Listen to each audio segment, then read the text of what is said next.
Welcome back to Sleep4Performance Radio. Today I am joined by Rachel Huber from Bear Consulting. Rachel, how are you doing? I'm good. Thank you, Ian. So today I invited Rachel onto the podcast for another special episode, obviously with the week that's in it. Rachel supports businesses and supports my business in terms of communication, social media strategy, and basically supporting businesses who would work in a virtual capacity. Is that a fair wrap-up or description, Rachel, of what you do? I know you have many talents, but there's just some of them. No, that was a great summary. So generally what we do is we provide digital marketing services. So a lot of that entails your standard things like websites, email marketing, social media marketing, search marketing, and the rest. But we also provide events and strategy, as you sort of mentioned there as well. So obviously with the world changing in the way that it has recently, we've been very big on helping companies shift the way in which they deliver their services or what those services look like as well, so that they can still generate income. So yeah, as you said there, Rachel, many companies over the last, definitely the last 24 hours up until the last 7 days, or the previous 7 days, have been moving to working from home, which is, putting a big load, I suppose, on people in terms of working remotely on the internet, virtual sort of meetings happening. People are logging on to all these different things. I've even seen big office outlets such as Officeworks and JB Hi-Fi and so running out of monitors, keyboards, and all the other things. Webcams are all gone. Webcams are all gone, yeah. So quite an interesting thing. What are some of the big things, Rachel, like you are seeing that businesses have kind of put their hand up straight away and said we need help with? What's the kind of the big ticket items that people need support with at the moment? So the main thing is changing the way they deliver goods or services. So moving away from that face-to-face model or having physical premises to digital delivery or non-contact delivery. So if we have, for example, one of the major services we provide is conferencing and events. So looking at how can we do that differently? Is that something we can still deliver? So thinking about, okay, say we had a big whiteboard session last Tuesday. Like most people, early last week went from having a long pipeline of work and a quite varied pipeline of work to that being cut significantly. So we sat down and got all the whiteboards out and basically thought, okay, so what are the things that people will need in this new world? What services do they need? What products do they need? What new ways of doing things will have gaps in them? Basically taking out of the equation what we do as a core business now and looking at what the new world will need going forward or for, the temporary future. So then breaking that down into things like what are the things we could service given our current skill set? What do we need to upskill and learn? And what can we partner with others to deliver? So for example, there's things that we've always wanted to do, but never had the time to either upskill or to go out and seek partners for things like machine learning, AI adoption in software.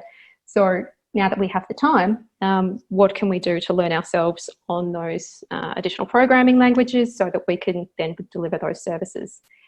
Where there's gaps of things that we can't deliver, what friends or network do we have that could help us to deliver that? And I think that's a big thing at the moment, businesses leaning on other businesses and just communicating with each other. So, another example is we look after a lot of hospitality and retail providers. So given what happened today, most of those now can't operate. So moving to online operations, delivery, if we don't necessarily have the staff to do the deliveries, who has excess staff, just sharing that kind of information and business partnering. Yeah, I think over the last few days, we've seen a lot of people in the small business world that we sit in support each other, call up each other, see if they can refer work, just check in with each other and see what's happening. And obviously, as you say, start to look at innovative ways that they can keep the business running as well. Now, I think some people will think, why is your focus on a business? Well, I think this health situation is not just about protecting people's lives and health, but it's also about protecting the economy as well. So it's vital that all businesses try to operate in any which way they can at the moment, not really for self-gain or massive profit margins or to take advantage, but really to keep the economy going. So it's nearly like a I believe, a sense of duty we have as well to keep the economy going at this time, and try and support businesses to keep them going. Absolutely. And so it's obviously everyone has staff they need to support and bills they need to pay. So for us, it's not just keeping ourselves afloat so that we can, obviously pay our own mortgage, but it's more, how do we keep our accountant in business? How do I keep my printer in business so that he doesn't have to let go of his staff? It's all those flow-on effects as well. Yeah, for sure. And the small to medium-sized businesses, we do rely on those other services that we don't have in-house to provide that, such as yourself to my business, providing newsletters, web hosting, and so on, that we don't have the expertise in. So we have that referral work to yourself or other IT companies and so on. So it's really important that we all try and help one another. Rachel, you've obviously seen this happen before with other businesses in terms of businesses who operate generally online or in a virtual area, whatever they might do. What do you think we can learn from those businesses who operate like that? What can we take from those successful businesses who operate online or remotely and apply to our workplace now? So the big thing at the minute that has changed is social media read rates are skyrocketing right now. Obvious reasons, people are at home, productivity is probably taking a bit of a hit. So I think particularly at the minute, things that people can do just to keep people engaged as well. So obviously we've got potential new streams of revenue that people are looking at, but you need to keep those clients that you have on hold or those clients that you're still trying to service just engaged as well. So social media is a great one. Learning how to leverage that and leverage it well.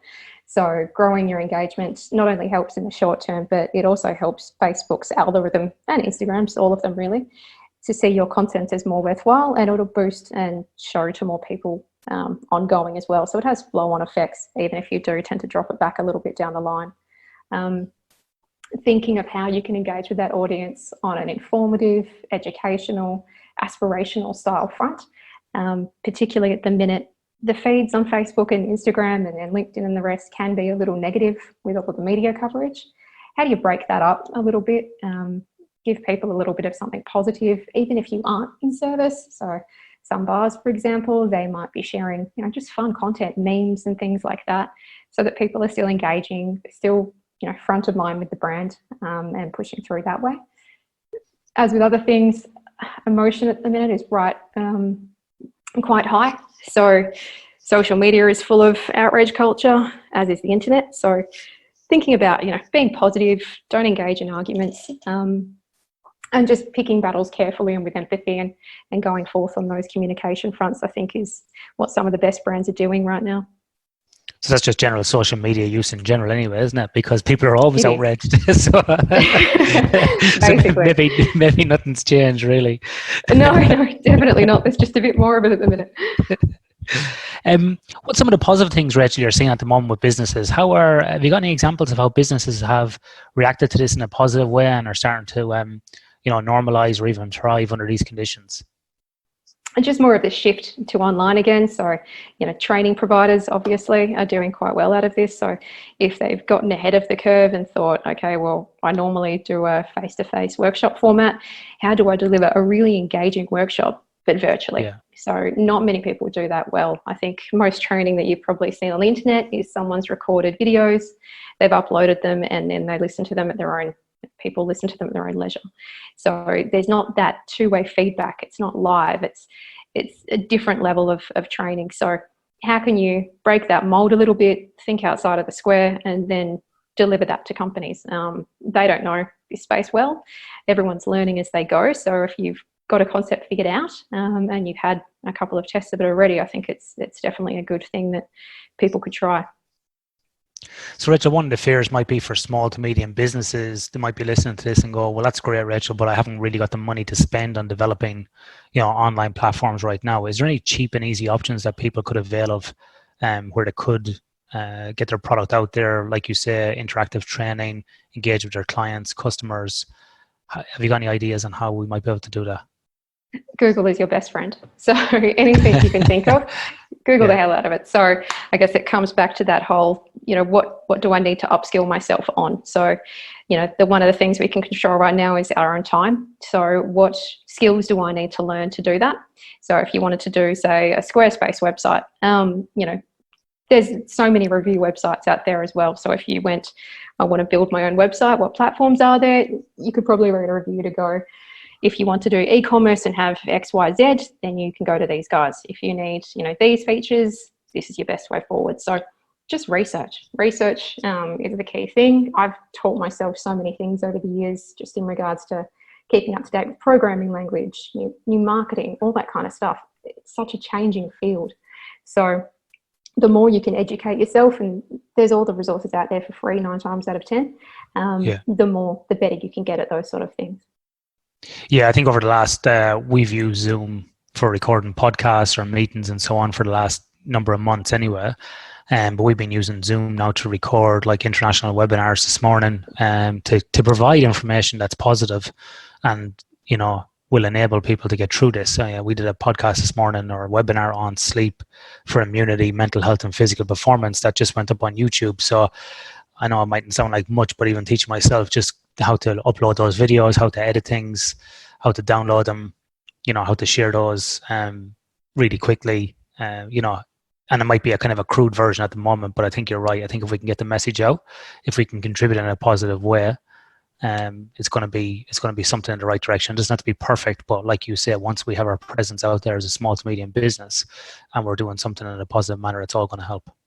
Oh, absolutely. And it's a matter of research, but also just taking action on things too. I mean, I'm sure if someone's learning how to do a Zoom webinar, it's a day that they might not have spent doing something else and maybe feeling a little bit down. So it's a day well spent. It's something that you can then apply to business. You can share with your friends. You can share with your networks. Yeah, I think that's good points. I spoke there with Dr. John Illiff, and he's in self-isolation after coming back from Ireland, and he was saying the same thing, that he's going to use this to, support his fellow doctors who are working in the hospitals via phone or Skype and so on. He's going to read some new books, maybe do a short course on Coursera.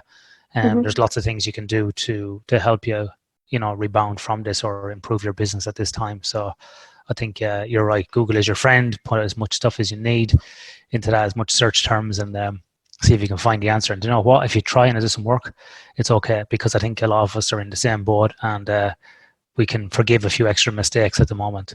Absolutely.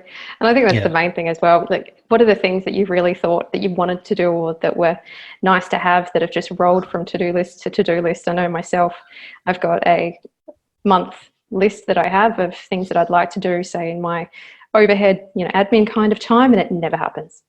So what are those things that you've thought would be great to add to the business over the years that you never have? So, it can be reviewing your expenses, writing policy and procedure workflows. They're not necessarily fun, but they can definitely boost your productivity down the line. Over Christmas, I had a couple of weeks off and couldn't stop working, so decided to go through all of my service agreements, which has saved us a mountain of time in account setup and debt collecting. Can you take videos or product photos? So, if you don't know photography, research it and learn from trial and error. All the phones now have great cameras, great videos. So you don't really need to have any of the other equipment if you've got a phone on you, and you could do a little bit of marketing in that regard. Whatever there is that you can think of, just give it a shot. You've got nothing much to lose at the minute. Yes, for sure. On the back of it then, Rachel, is there anything you'd advise businesses not to do at the moment? I suppose just be careful with your communications. Obviously, think them through. Don't communicate out of emotion. Think of it as, what impact it could have on your business rather than just shooting things out. It is hard because things are so timely at the minute. What you could release on a Friday would be different to where the government stance is on a Saturday or Sunday. So thinking out a little bit further than just, shooting things out. Some of the closure announcements could have been done a little bit better, just to give everyone a little bit of reassurance that there will be returning to normal at some point in time, a little bit of optimism. Other than that, I think it's just a matter of doing what you can to support others around you. I know you're big in this, but the karma that comes back. Yeah. So whatever you can do. I mean, we've been really proactive in regards to how we support our clients. One example is we do a lot of ad spend and media buying for retail and hospitality. So rather than waiting until this week, where they might have given us a call and cancelled or suspended services, we actually contacted them early last week and said, look, we could see the writing on the wall a little bit. Maybe you should save the cash flow for a later time. That might have meant that services were suspended a little bit earlier and a little bit less cash flow for us, but I'd much rather them have that money than it be having a low ROI and them doing it anyway. Yeah, I think there are good points, as you know, which kind of comes back to what we said at the start about doing this in an ethical manner as well. It's not about taking advantage of, you know, massive profits or, you know, taking advantage. It's not a case of trying to gain massive profits this time or taking advantage of people when they're in these vulnerable areas. About supporting people and keeping it going. And you're right, I'm big on what I call business karma. You know, if we all help each other, it'll all come back sooner or later. And I think, you know, we've seen some stories, I know I have over the last few days, about businesses saying it's an opportunity for them, you know, that this was all kind of, you know, basically just horseshit, really, the coronavirus, and it's, you know, that it was nothing to worry about, and they had record profits and it was going up and so on and so on. And, you know, I don't like that. And I think people will vote with their dollar when this is all over. I think a lot of people, you know, have seen some of the true colors of some businesses as well. So to your point, I think it's really important how we behave and how we act and what we do. You know, it's okay to feel sad. It's okay to feel worried. It's okay to feel stressed or be positive. These things are all okay. But, you know, I think blatant greed at the moment and blatant disregard for, you know, fellow humans is not on. And, no, not at all. Need to stay positive as a business as well. Need to reflect that. So I think when we come out of this, like I said, people will vote with their money. And yeah, I think some businesses might be making money now, but they might be hitting 12 months' time. Yeah, exactly. And I think it's about just being supportive of each other's mental health as well. That's such a big thing at the minute. Every time I talk to a client, it's just trying to make sure that they're okay as well, more than trying to think of how it's going to serve us in the future. Just, it's nice to care about people. I mean, the extroverts at the minute are all suffering from a lack of social stimulation. I know I'm that way. Anyone up for Zoom wine sessions? Like, it's too much time at home. And the introverts are probably not communicating a lot, but they still need to talk about things. So just checking in on people on that front as well, and being mindful of not only people's financial foot points, but also their mental ones. Yeah, I think that's a great point as well. You know, I've met a habit every day of calling people, texting people. And like you say, I think the extroverts are suffering and the introverts might be happy to be left alone for a while, maybe. But like you say, they might be shutting down. We were just having that joke yesterday that maybe some introverts are in their happy place at the moment. You know, and I think that's the other thing as well, as having humor during this time as well. It's important. We can't, people are, you know, you pass by people, you know, in the street type of thing, if you have to go and get something, or you're grabbing a coffee at a 2-meter distance, and people are walking around like they can't look at each other. We still can say hi, we still can smile. I think even more so we should do it now as well. So yeah, I'm urging everybody to pick up the phone and ring your fellow small businesses and help them out. And it's probably even more important to shop local at the moment as well and support your local business. Definitely. Yeah, some of the other things we've been discussing with clients in those strategy sessions is not only what, you know, services and things can you do from that perspective, but if you have excess resources that aren't being used right now, so you've got utes or, you know, delivery gear or something like that, you know, can you help out with a fruit and veg delivery for your local neighbourhood? You know, not necessarily thinking that's not what we normally do, but just, you know, you could still offer those kind of things if you're not doing anything else particularly as well. Exactly. Yeah. I think that's some great points there, Rachel. Rachel, if people want to get in touch with you, in touch with you and your business here consulting to maybe get some advice on, you know, what they can do. They might want to develop a website. They might want to do some set up some online shopping type systems or e-learning platforms. How can people get in contact with you to get some support in getting that done at the moment? Yeah, sure. So my email is Rachel, RACHEL, @Bare Consulting. So we BARE consulting.com.au. Or you can jump on our website, bare.consulting, and see the sort of services we offer. That will be getting an update this week in part of our things we can control and things we can do, housekeeping. So if anyone needs to learn how to, obviously sell online or promote things differently, use digital platforms, all of that, we can help. Great stuff. All right. Thanks, Rachel. And to everybody listening, we're going to try and get out a few more little podcasts this week as well with some ideas about how to get through this, particularly for the small to medium-sized businesses, or if you're just interested in starting something new yourself at this time. maybe you've been made unemployed or you're not getting any work or whatever it might be, or you're looking to help out some family or friends, we'll try and get some more information now. We have some videos up on a new Sleep for Performance channel on YouTube. We got two videos up there at the moment. We got podcasts being released and blogs, so you can go to Sleep4Performance, the number 4performance.com.au for that stuff. And please don't ring me or email me asking me if it's okay to share. Share everywhere. It's all free. Please take it and please share it widely amongst your network. So all those resources are there for free. Okay, with that, Rachel, thank you very much, and we'll talk soon. Sounds good. Thank you.